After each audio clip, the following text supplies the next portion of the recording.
товаров, доброе утро, уважаемые наши гости, дамы и господа. Турецкая республика – один из ведущих зарубежных партнеров Татарстана. Объем нашего товара около $1 миллиарда США.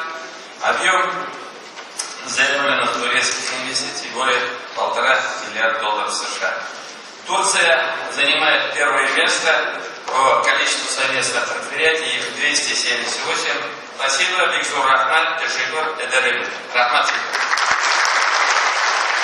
Ve her geçen gün Türkiye-Tataristan arasındaki ilişkilerin güçlenmesi aslında tesadüf değil. Türkiye ve Tataristan, Türk ve Tatar halkı çok eski geçmişe, maziye dayanan iki dost taraf.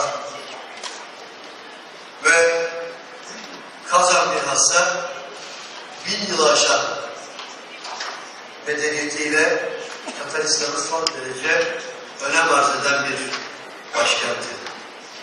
Ve yine bunun yanı sıra bilhassa Kazan Türk dünyasının en önemli bilim ve entelektüel merkezlerinden biri.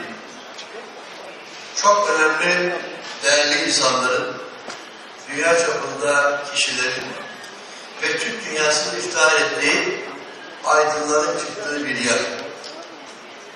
Tatarlar Kul Şerif'i, Mir Sultan Galiyevi, Yusuf Aksürey'i ve Abdullah Tutay'ı tüm dünyaya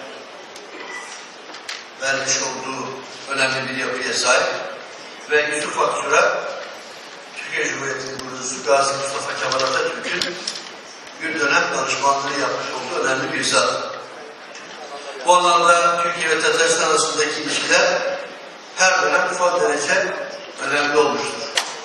Ve Türkiye ile Tataristan arasındaki bu işbirliğinin gelişmesi aynı zamanda Türkiye-Rusya Federasyonu'nun ilişkilerini geliştirmesinde önemli bir kilometre taşı olmuştur. Ben siz değerli firmalarımıza diyorum ki gelin Tataristan'a daha fazla yatırım yapın. Tatar kardeşlerimizle birlikte kurun, birlikte iş yapın ve birlikte kazanın. Diyorum ki biz birlikte bulsak, biz bulduramaz.